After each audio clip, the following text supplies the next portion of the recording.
Welcome back. Cabinet అనంతరం AP మంత్రులు మాట్లాడుతున్నారు. ఇప్పుడు లైవ్ చూద్దాం.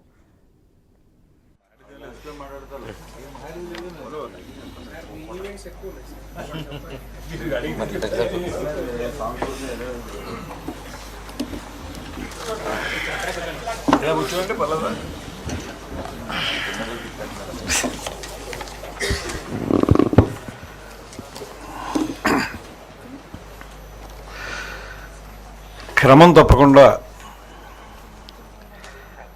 కేబినెట్ సమావేశాలు నిర్వహించటం, తద్వారా రాష్ట్రంలో అభివృద్ధి సంక్షేమం ఏ రకంగా ఈ కూటమి ప్రభుత్వం అమలు చేస్తుందనేటువంటి విషయాల్ని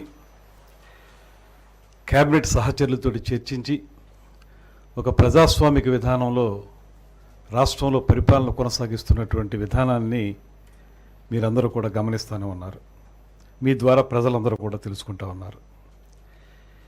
గత ప్రభుత్వం పూర్తిగా ఈ రకమైనటువంటి ప్రజాస్వామిక విధానాలకి నీళ్లు వదిలేసి ఆ నాలుగు గోళ్ల మధ్య వారు ఏమి ఆలోచించుకున్నారో అవి మాత్రమే నిర్ణయించుకునేటువంటి పరిస్థితి నుంచి దానికి భిన్నంగా ఇవాళ ప్రజలందరూ ఆలోచనల్ని దృష్టిలో పెట్టుకుని ఏ రకమైనటువంటి కార్యక్రమాలను చేపట్టడం ద్వారా రాష్ట్రాన్ని ప్రగతి పథంలో నడిపించవచ్చు అనేటువంటి విషయంలో ముఖ్యమంత్రి చంద్రబాబు నాయుడు గారు, ఉప ముఖ్యమంత్రి పవన్ కళ్యాణ్ గారు చూపిస్తున్నటువంటి చొరవ ఇది రాష్ట్రానికి శుభసూచకంగా ఉందనేటువంటి మాట సర్వత్రా వినపడుతున్నటువంటి నేపథ్యంలో ఇవాళ రాష్ట్రంలో ఉన్నటువంటి అన్ని వర్గాల వారికి న్యాయం చేయాలనేటువంటి ఆలోచనతో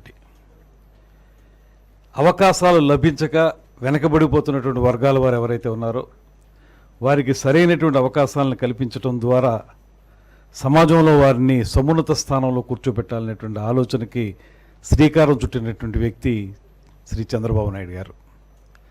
ఆ రకమైన ఆలోచన ఆ రోజు నుంచి ఇవాళ వరకు చేయటం వల్లే ఇవాళ ఎవరైతే దామాషా పద్ధతిలో సరైనటువంటి అవకాశాలు రాకుండా ఉన్నారో ఆ దామాషా పద్ధతిలో ఎవరెవరికి ఏ రకమైనటువంటి ప్రయోజనాలు కల్పించాలనేటువంటి ఆలోచనకి రూపమే ఇవాళ ఈ రకంగా ప్రభుత్వం తీసుకున్నటువంటి నిర్ణయం.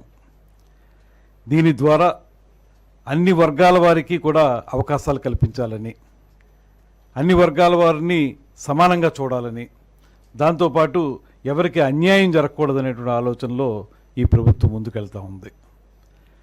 దాంతోపాటు అభివృద్ధి గురించి చూసినా, సంక్షేమం గురించి చూసినప్పటికీ కూడా ఈ రాష్ట్ర ప్రభుత్వం చేపడుతున్నటువంటి కార్యక్రమాలు ఇవాళ గాడి తప్పిపోయినటువంటి రాష్ట్ర ప్రభుత్వ పరిపాలనా విధానాన్ని గడిచిన 9-10 నెలలుగా మనం చూస్తూ ఉన్నాం.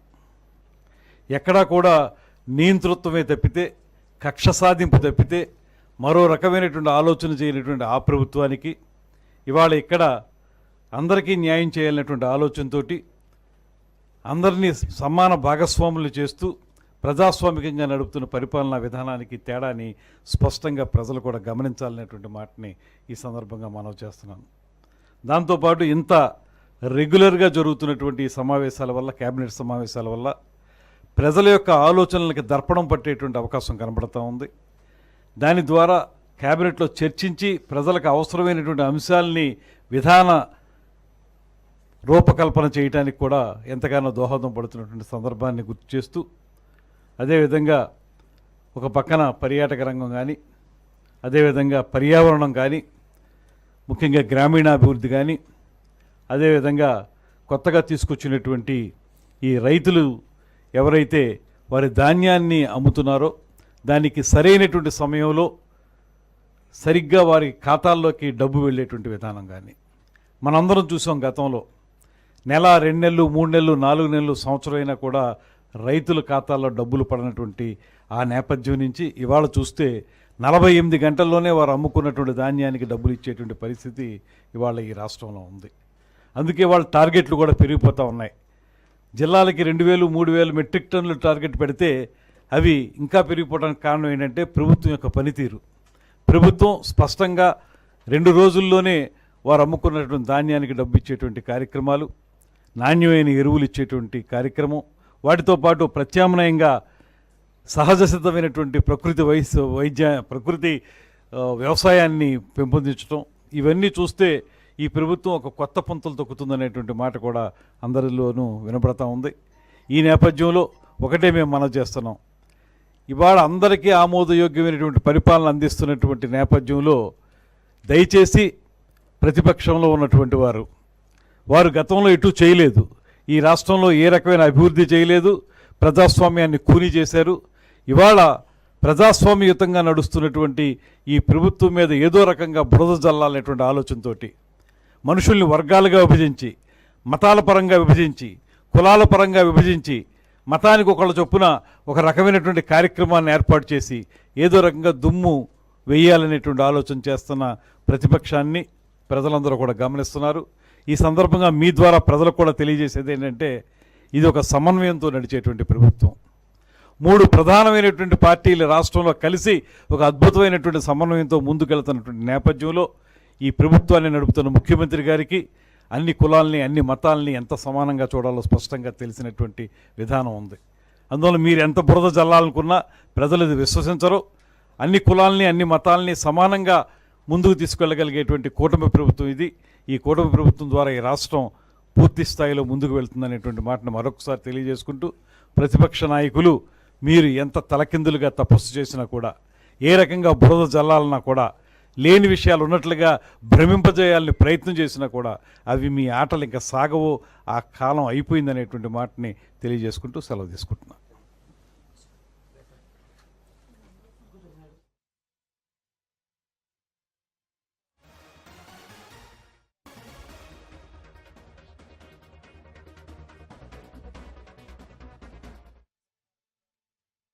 అందరికీ నమస్కారం అండి. ఈరోజు ఇందాక మన సోషల్ వెల్ఫేర్ మినిస్టర్ గారు చెప్పారు, ఈరోజు మనకి షెడ్యూల్ కులాల ఉపవర్గీకరణకు సంబంధించి సాంఘిక సంక్షేమ శాఖ చేసిన ముసాయిదా ఆర్డినెన్స్కి ఈరోజు రాష్ట్ర మండలి ఆమోదం తెలిపింది. ఏదైతే గౌరవ ముఖ్యమంత్రి గారు చంద్రబాబు నాయుడు గారు ఉద్దేశం, అదేవిధంగా అంబేద్కర్ గారు కానీ జగజ్జీవన్ రావు గారు కానీ ఎప్పుడూ కూడా ఆలోచించే విధానం సమాన స్వేచ్ఛ అవకాశాలు ఉండాలి, సమాన అవకాశాలు ఉండాలని ఒకే ఒక ఉద్దేశంతో వాళ్ళు చేసిన ఆ రోజు తీసుకున్న నిర్ణయం, ఆ రోజు నుంచి ఈ రోజు వరకు కూడా ఆ నాయకుల తాలూకా మార్గదర్శకాలతో ఈరోజు నడుస్తున్న ప్రభుత్వాలు మనందరం కూడా చూసాం.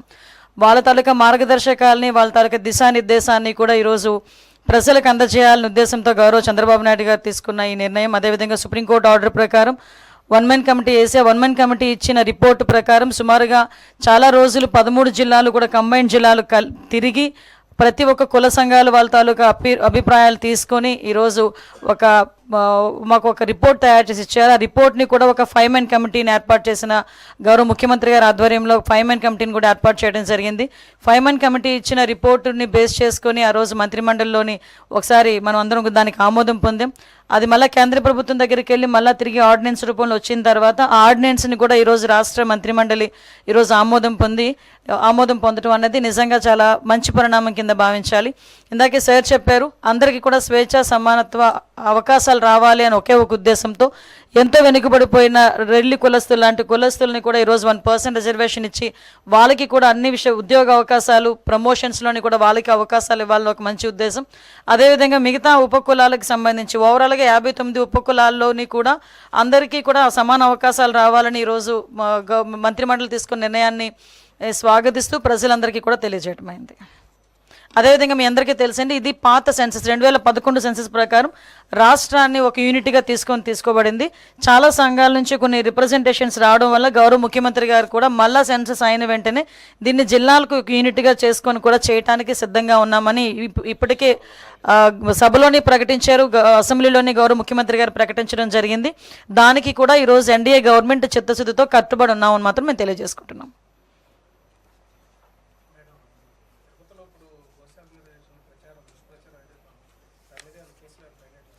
ఆల్రెడీ కేసు కడుతున్నామండి. ఎందుకంటే విషయం ఏంటంటే, ఇప్పుడు తిరుపతి అనేసరికి ఒక ఆధ్యాత్మిక ప్రదేశం, దాని మీద చాలా సెంటిమెంట్ ఉంటుంది. తిరుపతిలోని ఎక్కడైనా ఏదైనా చిన్నది అంటే మాంసాహారం ఎక్కడ దొరికినా, ఒక సిగరెట్ దొరికినా, లేకపోతే ఏదైనా మద్యపానానికి సంబంధించిన అంశాలు ఏమైనా దొరికినా కూడా భక్తుల మనోభావాలు దెబ్బతినే పరిస్థితులు ఉంటాయి. అటువంటి సిచ్యువేషన్స్లో ఒక అబద్ధపు ప్రచారాన్ని నిజం చేయడానికి వాళ్ళు చేస్తున్న ప్రయత్నాలు, సాక్షాత్తు ఇంతకుముందు ఆ తిరుమల తిరుపతి దేవస్థానం చైర్మన్ చేసిన వ్యక్తి బయటకు వచ్చి ఆ తిరుమల తిరుపతి దేవస్థానం తాలూకా ప్రాధాన్యత, దాని తాలూకా సెంటిమెంట్ తెలిసిన వ్యక్తిగా ఆయన అటువంటి కామెంట్స్ చేసేటప్పుడు ఆయన సెన్స్ పనిచేయాలి, చిత్తశుద్ధితో ఉండాలి. ఎందుకంటే ఇది దేవుడితో కూడుకున్న వ్యవహారం, దేవుడికి సంబంధించిన వ్యవహారం. ఇప్పుడు ఏదో మత సంబంధించిన ఘర్షణలు తీసుకురావాలి, ఎక్కడో law and order issues create అవ్వాలి కాబట్టి ఈ రకంగా మనం చేయటం. ఇంతకుముందు మీకు తెలుసు ఒక పింక్ డైమండ్ అని చెప్పి ఒక రకమైన దుష్ప్రచారం చేశారు. అరే అసలు పింక్ డైమండే లేదు అని చెప్పి ఆర్కియాలజీ డిపార్ట్మెంట్ వాళ్ళు కూడా బయటకు వచ్చి చెప్పే పరిస్థితి వచ్చింది.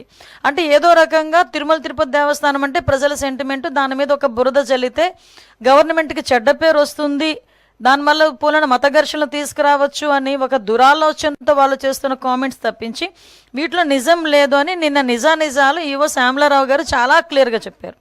ఎంత దౌర్భాగ్యం అంటే అక్కడ ఈవెన్ ఆ గోశాలకి 2023 నుంచి విజిలెన్స్ అధికారులని కూడా లోపలికి రానివ్వని పరిస్థితి, అంటే లోపల ఏం జరుగుతుందో కూడా తెలియని పరిస్థితి. అదేవిధంగా కనీసం ఆవులకి ఇచ్చే దానాన్ని కూడా కల్తీ చేసి అందులో కూడా కనీసం నాణ్యత లేని దానాలని కూడా పెట్టే పరిస్థితి కనిపించిందని సాక్షాత్తు ఈవో శ్యామలరావు గారు చెప్పడం జరిగింది. ఎవరైతే ఇలాంటి అసత్యపు ఆరోపణలు చేస్తున్నారో, అసత్యపు ఆరోపణలు చేసిన ప్రతి ఒక్కరి మీద కంపల్సరీగా చర్యలు ఉంటాయి. వీళ్ళు ఎలాగ మ్యానిపులేట్ చేస్తున్నారంటే మీకు ఒక ఎగ్జాంపుల్ చెప్తానండి. రీసెంట్గా మన హెలికాప్టర్ ఇష్యూ మొన్న జగన్మోహన్ రెడ్డి నడిచింది కదా, ఆ రోజు నేను మాట్లాడిన మాట ఏంటంటే భద్రత ఇంత మేము 1100 మందిని భద్రతకి మేము అక్కడ అకామిడేట్ చేసాము, సో ఇది జరిగిందని క్లియర్గా చెప్తే నెక్స్ట్ డే సాక్షిలో ఏం రాశారు తెలుసా, 1100 మంది పోలీసులు మోహరించారు అని రాశాడు. అంటే ఆ రాసిన తెలుగు చూడండి ఒకసారి, భద్రత కల్పించేమో అనడానికి మోహరించేమో అనడానికి ఎంత తేడా ఉంటుందో. అంటే వాళ్ళు అలా రాసి జనాల్ని ఒక రకమైన ట్రాన్స్లోకి తీసుకెళ్ళడానికి ప్రయత్నం చేస్తున్నారు. సో మీకు ఎగ్జాంపుల్కి ఇది చెప్పాను, వాళ్ళ మైండ్ సెట్, వాళ్ళ మైండ్ గేమ్ ఎలా ఉంటుందని చెప్పడానికి. మీరు ఇందాక మన రామారెడ్డి గారు చెప్పారు మత ఘర్షణలు తీసుకురావాలని ఏకైక లక్ష్యం. దానికి ఏం చేశారంటే పాపం పాస్టర్ ప్రవీణ్ పగడాల గారిని ఏదో రకంగా ఓన్ చేసుకుందామని చెప్పి ప్రయత్నం చేసి వాళ్ళ తాలూకా కొంతమంది మనుషుల్ని పాస్టర్గా క్రియేట్ చేసుకొని రకరకాలుగా వాళ్ళ మీద ఎంత అంటే ఒక పాస్టర్ నోట్ నుంచి కొన్ని పదాలు మనం వినం ఎట్టి పరిస్థితుల్లోని కూడా. అటువంటిది మేము పాస్టర్ ముసుగులో కొంతమంది బయటకు వచ్చి నోటికి వచ్చినట్టు మాట్లాడారు. అయినా కూడా గవర్నమెంట్ చాలా నెమ్మదిగా ఉండి ఇట్టి పరిస్థితుల్లోని సమయం కోల్పోకుండా పోలీస్ డిపార్ట్మెంట్ వాళ్ళు కానీ మేము కానీ చాలా బ్యాలెన్స్డ్కి వెళ్ళాం. ఈ మధ్యకాలంలో